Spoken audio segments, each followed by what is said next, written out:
The Match Ball. Hello there and welcome to an impromptu match ball for the Fulham League Cup game, brought to you with Levi Solicitors, who will do you 10% off your legal fees at levisolicitors.co.uk/the square ball. I'm Dan Moylan, joined by the usual two, Michael Normanton. Hello. And Moscow White, Daniel Chapman. Hello. We didn't plan to do this, but we're doing it anyway because it was thrilling. Penalties, babies, helicopters, mash up away kits. Where do you want to start? I thought we were going to pretend we're straight off the back of the game. Oh, adrenaline's still pumping. Not having had a full night's sleep or about an hour's sleep in Moscow's case. The reason why we're doing it the day after is because we recorded yesterday and we were planning to record this morning, and we thought a Tuesday night too much. But and we also thought a League Cup defeat. Yeah, it don't need its own match ball, does it? Also, it wasn't on television. No. So nobody could watch it. But none of us saw it. No, it's all just excellent commentary, I thought, from Adam Pope and the crew on BBC Radio Leeds. Really, their words were like pictures in my eyes. In your mind? In my eyes. In your eyes. Yes, I started this one. Were you like me? Like, I started watching it. Thought, I'll watch it because it's Leeds and it's on, and I can't miss it because kind of this is what we do for a job now. And then as time went on, I got really invested in it, and then by the end, I couldn't sleep at the end. Yes. I couldn't settle down because of the penalties. Imagine wanting Leeds United to win a football match. Gets you, doesn't it, when they're your favourite football team? No, but to be honest, like, I've been enjoying just a little bit of respite from the stresses of trying to remain in the Premier League. I thought, well, it feels a bit like a free hit. So if we go out, I'd done that thing where you make that little, it's that deal with the devil within your own mind. I thought, if we go out, it's fine because it's the League Cup. The priority, of course, is the Premier League. And then, of course, by the time it comes down to the game, you desperately want to get through, don't you? We are used to it. I mean, we don't. This feels like the furthest we've been in the Cup in about 5 years, and we've only won 2 games. That's probably not factually accurate, but we don't do very well in them, do we? So I think it's quite nice. It sounded like a great atmosphere down there. I mean, that's the first thing to say. Let's talk about the fans because they were absolutely amazing. It's like 5,500. I know we've got fans all over the country, but let's not do ourselves down. That was a brilliant effort for everyone to turn out for that, and they just sounded ace throughout. Some nice songs there, some about Ronaldo. I heard some about those that we mentioned before. Probably can't repeat those, but that follow. I know it's not an original chant, the follow one, but it seems like we've got a new song about be the best team in the world. Yeah, easy to remember. The commentator I had, it wasn't Adam Pope. Weirdly, it was some other bloke. I flipped over for him a few times. I heard some snatches. I think you normally hear him on beIN Sport, don't you? Yeah, I think that's where I recognised his voice from, but it was just radio because like I say, we couldn't watch it. But he was praising our fans, and he was rooting for us. Wasn't he? He even was when there was a massive. Yo, shit, he went, they're enjoying themselves, or something like that. And I thought, fair enough. And it was very good of Fulham to stay completely silent for us as well. I mean, they were. Is this a library? It sounded like it, didn't it? I know they're a bit posh and they don't care about football in the same way that we do, but goodness me, it was a world of difference. There were some kids trying to get a goalkeeper chant going at one point. I think they were impressed by our you shit bastard, etc. And we're trying to do that, but nobody's really interested when they're, in an end full of stockbrokers. Oh, you're trying your best. Good. I hope everybody got home safe last night because it was very.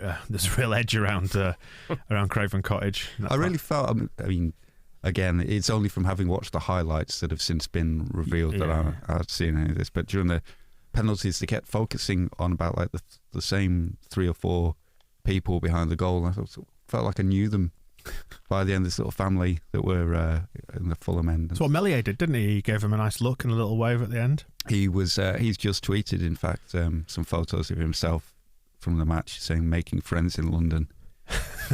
He's got some new mates behind that goal. I mean, how old is Meslier now? 20, 21? 21. That's really young. His face is so young as well. Like he's got. It's only because his head's attached to this gigantic body that you kind of realise he is a fully grown man, but his face, he could probably pass for about 15, I reckon. Yeah, he's the one that's going to stop you getting in the pub, isn't he, without ID? Well, there was a hint of stubble when there was a close-up of his face, and I did start imagining what it would be like if now Meslier was able and then carried out growing a full Alan Cork, Roy Keane style beard. Like if that was his next move, because he's quite weird, and I love that about him. And if his next weird step was to just start combining his baby face, his actual baby age, with the beard of like Grandpa Simpson, it would be wonderful. And his youth, really, you could see his how young he is when he was laughing at the penalty takers. Just need to just interject and just tell you that I don't think Grandpa Simpson has a beard, does he? I think it's his mate that's got a beard. Grandpa Simpson, I think, might be clean shaven. Oh, yes. Who am I thinking? Well, I'm thinking of the other bloke, aren't I? So Grandpa Simpson's friend with the beard. A beard like that. Him. Mm-hmm. Off of the famous television programme. The Simpsons. Good anecdote, that. Yeah. Mellier's a good goalkeeper. He is. I was very impressed with him, the Iceman. It's interesting because we've got the interview with Nigel Martin coming up on the Extra Ball this week, and we asked him about why are goalkeepers a different breed, and it seemed to be that, like Nigel Martin was saying, it is just down to temperament and the ability to put mistakes behind you and things like that. And Meslier is ice cold. He has got ice in his veins.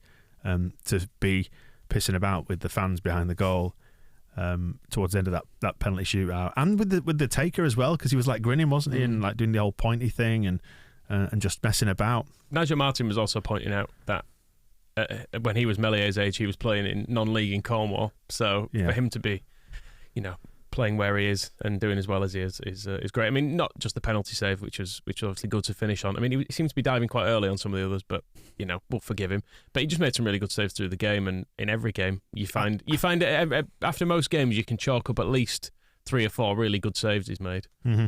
Jasper Beardsley. Jasper, is that? Jasper Beardsley, the fellow who says that's a paddling.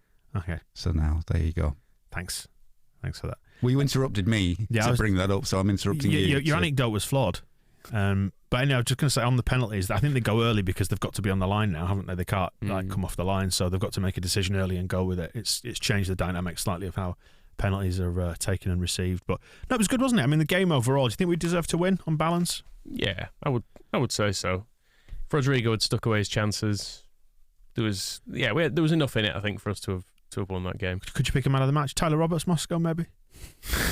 Well, you've rattled him. Get into Tyler Roberts. He's on the floor. I'm kicking him while he's down now. Just to add as well, Moscow didn't sleep very well last night, so he's quite tired. So I feel like I'm irritable. So I'm picking on somebody vulnerable here. I mean, he was 6 out of 10 at best, really, wasn't he? But it's interesting, the 9 in a Bielsa team, because there's not a lot for you to do apart from run around, and if you get a chance to put it away. And it was Rodrigo was good until he went to 9, and then he kind of disappeared. And then, I mean, Joffy, when he came on amidst all the excitement and the cheering, did he touch the ball until he had the penalty? So it's kind of, but that's the job when you play 9. And Roberts didn't make much of the chance. If Somerville's little pass to him had just been had that little bit off it, I have faith he would have buried that. And then again, I think the only new information, because that's the thing, is trying to find new things to say about Tyler Roberts, so it's not just constantly he's shit, he's not, he's shit, he's not, shit, he's not, forever. There was that one chance that he made for himself where there was a ball into the box and his first touch kind of flicked it sort of up and around the defender, and then it was a good block to stop him scoring. Bamford doesn't really do that kind of thing. It's like it's a different style of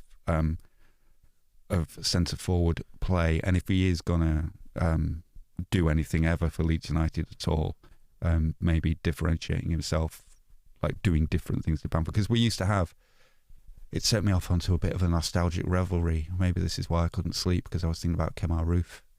I remember he used to be very different to Pat Bamford. We used to play different ways depending on who was on the field. So maybe if Tyler Roberts could invent some differences between him and Pat Bamford, he would be more useful. But as it's not too long ago, is it? Since I think it's after that whole game, wasn't it, where people were like, just play Roberts.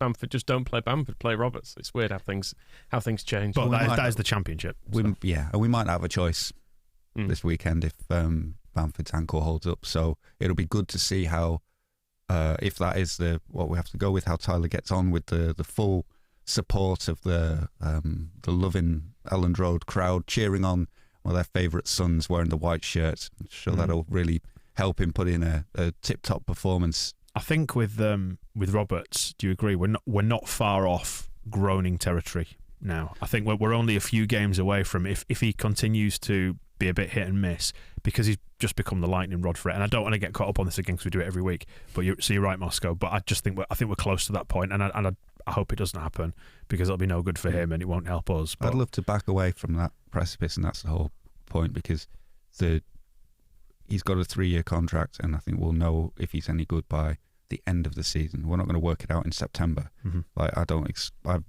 we're talking about realism and expectations and stuff. I didn't expect him to turn into Marco van Basten within 6 weeks of the season starting. I would have liked him to play better than he has, but then there was even after the Liverpool game, and because of how he played as a sub against Scum, there was a little bit of like, well, maybe he should play instead of Rodrigo, like just give him a go, because we were saying he's not made the team any worse when he replaces Rodrigo. Suddenly Rodrigo has one good game and he's an absolute hero. So. And he missed some sitters last night, it's worth saying. Rodrigo? Yeah, he had a good game though, don't you think? He was fairly good, but he should also have scored that pretty much open net. The right foot, the one that came to him on his right foot after Roberts had shot. Yeah. That you've got to score that. Yeah, there's no excuse for it. Mm-hmm. It was not an easy height, but equally you just need to. It's more or less into an empty net, so you don't even need to have. It doesn't need to be a good finish. It just needs to be prodded towards the goal, and it is fine, and it goes in, and we win that game more comfortably. So, but when you add in Newcastle and last night, you're starting to see things happen for him now. He looks a lot more effective and closer to being worth the money, because there was just that. I always talk about like speed of thought and the ability to do things quickly, and it seems like he had it last night. Admittedly, you're playing against Fulham's second string, so we need to contextualise it with that, but I just thought those little quick interplays, and I thought Dan James seemed to do that really, really well as well. He seemed to have a good game, and well, what a day he had yesterday. I mean, tweet said about the adrenaline, bloody hell. Before we get into him, just on, you're playing against Fulham's second string, but also playing sort of for our kind of second string, which I don't think helped anybody, because you could see in the first 10 minutes there was a lot of players looking at each other going, why are you over there instead of over there, and who are you, and what's going on? And so Somerville making his debut. Dan James is brand new. Dan James he's not been learning the system for months and years the way that some of the other players were. So there was a lot of things mixed about, and that's one of the reasons why Charlie Creswell was able to come in and shine so much, is because it's probably one of the easier jobs at centre-back for Bielsa. Is, you tackle that, block that, head that, and pass it is the job. And so he was able to do all those things quite easily, whereas the job at the other end of the pitch, where you've got to look for runners and be creative and be proactive instead of reactive, it's difficult to switch all the attackers around and be as effective as a settled first team, whereas it's a little bit easier at the back. He was good, wasn't he, though, Creswell? Amazing. Excellent. Yes. So England captain in Qatar. That's what by weight, do it now. Just put him in there. Put him straight in. Ben White, bag of shite. The way he played last night, I think he'd refuse to go to Qatar on principle. He's that kind of king. He genuinely was brilliant last night, though. I was hugely impressed with him, because we saw him in a League Cup game at the start of last year, didn't we? But surrounded by other kids. I was going to say, he was alongside Casey, who we've obviously since decided isn't good enough, and he's gone to Blackpool. So maybe that was making life more difficult for him. But he's also physically grown in that time as well. Like he's came back from pre-season, didn't he? And everyone's seen the pictures and being like, Jesus Christ, what's happened to him? His head is enormous. Like his chin. He's a very big child. Creswell. Yeah. He's got sort of an Avengers quality about him, hasn't he? Like he could be an Avenger. Stick a cape on him, see how he gets on. But I thought he was great. I thought he brought the ball out from the back really well as doing defensive stuff. There was points in the game, even late on, he was still making runs forward, and like when he just saw there was a gap for it through the middle, he was like, well, this is for me then. And much in the same way as Ben White used to do as well. Shackleton was excellent yesterday. I thought he was the real star turn. The number of times he'd get it in tight areas, and then on the half turn get it and come out of there, I thought it was really, really good. I had a little another sort of sleepless thought about Shackleton, is that we're not really sure what he is. Maybe he is Stuart Dallas. That's him, because he ended up all over. He played the Phillips job. I think he might have moved forward in midfield. He ended up at right back again, inevitably. And it's very much that Stuart Dallas thing of kind of, what do you want me to do next, boss? And then go and do it really well. So we've been looking for him to sort of get into the team and get a run and settle down. Maybe he never will. Maybe. But we're also looking for him to step up, and I think he's really done that this season. He's stepped up and he's taken it by the balls, this one. I just thought he looked excellent. Really pleased with him. Somerville as well. Some more bright stuff in there, I thought. What do you reckon? Yeah, I thought he was decent. I think he was certainly good enough to justify getting rid of Helder Costa. If that, because he's a backup winger, isn't he? Which is but I can see more in his future. Like Helder Costa's not going to improve, is he? Let's face it. He was what he was, and whether or not you thought that was fine or absolutely awful, it's kind of up to you. But it was never going to improve. I thought he had some promising moments yesterday, and you've got to remember it is essentially it's his first start, isn't it? Yeah, I think so. Yeah, he came on against, that was his debut against Newcastle, wasn't it? So this is his first start, and in a team that's all mixed up. I thought he did pretty well. Forshaw off the bench had the chance to win it. There was no way he was going to score that ever. It was set up, wasn't it? The moment where he could announce his comeback. But Christ, I've not even seen him replay the penalty. He looked quite far over. Tell you, everybody seems to have not been able to figure out Firpo. I mean, what a penalty, because everybody thought this is the one that ends up in the River Thames, and he absolutely twatted it in. What do you reckon to his game overall? I think he's one that you can't quite figure out yet at the minute. And I don't know if it's just because his confidence has been shot to pieces with being, hammered at Barcelona and put in their reserves or whatever, or he just hasn't quite learned the system yet. Because you talk about demands on players, the fullbacks have got a lot on their shoulders at Leeds. If you say he's got confidence problems, my assessment of him as probably our worst player last night may not help him. Is it that he's bad, or is it just that he's a little bit erratic at the minute and hasn't quite got it figured out? There was one point in the first half where he just let the ball go straight. I can't really even tell if he passed it or miscontrolled it, but he just went straight out of play. And it was just a little bit too Luke Varney for my liking. It was the sort of thing where that'd happen in he doesn't deserve when we had that. Some very bad players, and you'd go, "Oh, okay." I don't know. The better part of me tries to think on a human level. Maybe he's just trying too hard to impress. He's trying too hard to force it, and he just needs to just get in the team, bed in, and settle down. And we've seen so many times with so many players how they improve under Bielsa over the course of a number of months, and then years as well. He was better against Newcastle than he was last night. I thought. I struggled to find much that he did well last night. Is that harsh? No, I mean, it can be difficult and odd playing against different levels of opposition and then everything mixed around. It's weird because when you were referencing that Varney-ish pass, it gave me a flashback to that Calvin Phillips pass out of our penalty area where he really lazily just rolled it to one of their attackers and let them have another chance. I was thinking that's not great. So there was a lot of that from excellent players as well as players who are yet to prove themselves as well. I don't like lazy Phillips. I love Calvin Phillips, and I don't like it when he does stuff like that because he's supposed to be perfect. And it was, and that's why that stuck in my mind, because it's like seeing Jesus kind of like smack a kitten or something.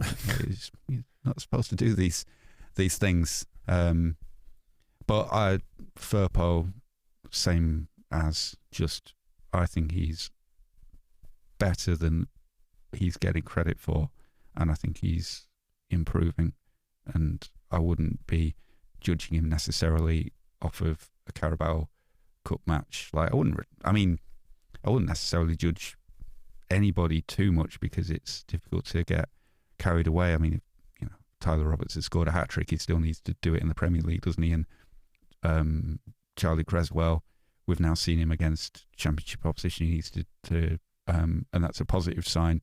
But then Gelhardt off the bench on that performance, you would never pick him again. But then we know that he's got so much more quality than he was able to show. So it's kind of judgments off of a Carabao Cup game against Fulham are quite difficult to draw. Well, Joffrey's mum was pleased anyway. Lynn tweeted her joy at seeing a baby boy pull on the shirt for the first time. And you forget it is a big moment just because he's been knocking around in the club for ages. And we've seen lots of videos of him twatting him in the under-23s.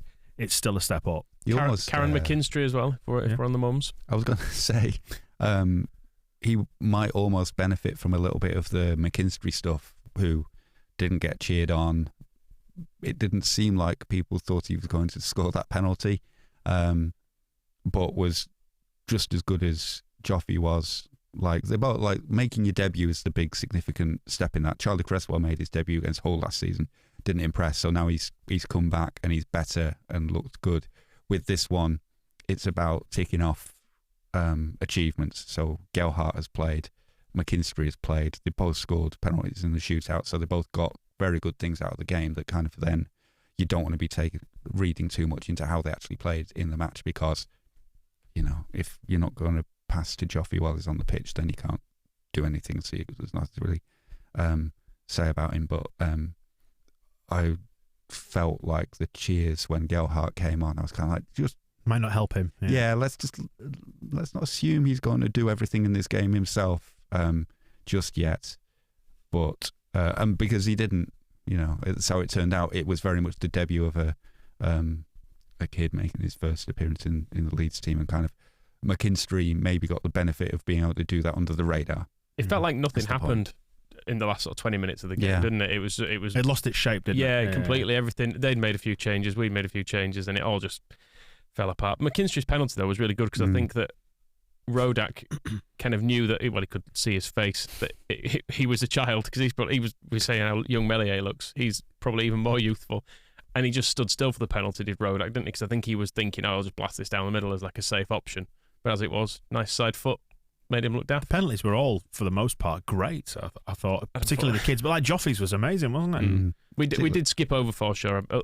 We just mentioned his penalty, which is harsh, because I actually thought he did all right, did Forshaw. Yeah. And it's hard, I think, just having an actual midfielder in midfield. Yeah. It helps. It adds a certain amount of shape and pace into the game, which, even though I wouldn't say he did anything brilliantly, just having someone there willing to receive the ball and do normal midfield things with it. It feels like, as brilliant as Dallas has been in midfield, when it's a game that doesn't require someone to just give it and bomb forward, sometimes I don't feel like we lose shape in there. And it's the same as when Click doesn't play. It all feels quite fragmented, whereas Forshaw is quite a reassuring and steady presence. He's a tidy metronome, isn't he, Forshaw, when you put him in there? If you remember the start of the Championship promotion season before he got knackered, we were brilliant and we had Forshaw in the team. And it's not necessarily we carried on being brilliant without him, but we were brilliant with him, so it shouldn't be forgetting that he can contribute to overall brilliantness. Radrazani loves him as well. Yes. Bunch of haters. Enjoy the win and support always our club and all our lads. Blue Heart, Yellow Heart, White Heart, Geld Heart. And the poor lad that he was replying to there is like frantically saying this morning, I wasn't even being sarcastic, and I don't think he even was. He said something about when Forshaw coming on, like, oh, our saviour, and Radrazani's taking it as hate when he's down like that. No, I was really pleased to see him coming back on. But Andrea's he's sat there, he's had a glass of wine, he's feeling a little bit fruity, the phone's in his hand, come on. We've said before, like, he needs put it down. He needs a parental lock on that thing, doesn't he? What's that feature called on iPhones that you can do that with? Maybe somebody at the club could stage an intervention and just say, it just doesn't help. It's fine. You're entitled if you want to think that people are being a bit unfair to you. Also, don't be so thin-skinned. Just put your phone down. It's absolutely fine. Bunch of haters. Such a great start to a tweet. When, he doesn't need to turn into what's his face at Peterborough, does he? McAntony. Him. Yes. So all in all, a decent night's work, and Wembley. How far off Wembley are we? I don't even know. I never round. Last 16 we're in now, I think. See it? Can't be. What? I think so. I know the final is in February, so we could win a cup in February ahead of being relegated in May. So that would be don't say that. Pretty exciting stuff. I did see the Athletic did a big story about the League Cup. They didn't read, but the great, what an endorsement. But the we're proud to team up with the Athletic. It was really long. Couldn't be bothered. I'd read Phil Hayes' stuff, and that was good. I'm not bothered about the rest of it. And you get 100 grand for winning it. Yeah, I saw that. Yeah, wow. So it's like 40 million for the Champions League, isn't it? About 38 million or something for the Premier League, and then about 20 quid for the League Cup. But it all counts, doesn't it? Because we've got John Kevin Augustine to pay for as well. Trying to find out. So we've had the third round. We're in. Yeah, the fourth round is 16 teams, then quarterfinals. Are they doing 8 there for that? 8 teams for that. The semi-finals, 4? Wikipedia says a total of 4 teams will play in this round. Is it a 3-team round robin for the final? No, the semi-finals are double-legged. Right. Is that still happening? It's the return of double legs. Apparently it was single legs last year due to fixture congestion caused by the COVID-19 pandemic. But thankfully, that's all over now, so we can have 2-legged semi-finals in the Carabao Cup. We can beat Birmingham in the semi-final in the lose to Villa. Week commencing 3rd of January are the semi-finals of the League Cup. Mad, isn't it? And the final is the 27th of February. A total of 2 teams will play in this round. Should we try win that then? Yeah, I don't see why not. It's nobody good in it, are they? I know people think it's shit, and Man City just win it every year anyway. Somebody's got to stop them. Yeah, I suppose so.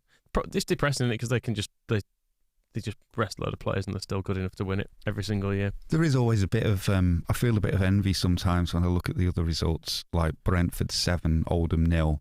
Like Brentford aren't very good. Like, why can't we just beat Oldham? Yeah, but Oldham 7-0. fairly recently, looked after by Harry Kewell. So well, exactly, and then but then Man City beating Wickham 6-1. I know they are all lower opposition, and Burnley beating Rochdale 4-1, but if that would be the nice thing to add to, and I suppose all the teams are out now, so we can't unless we get Preston or somebody, but now that we've won 2 games in the cup competition, I'd really like us to just like slot in 10 against somebody. Maybe we have to do it in the 3rd round of the FA Cup if we get Crawley again, instead of losing to them.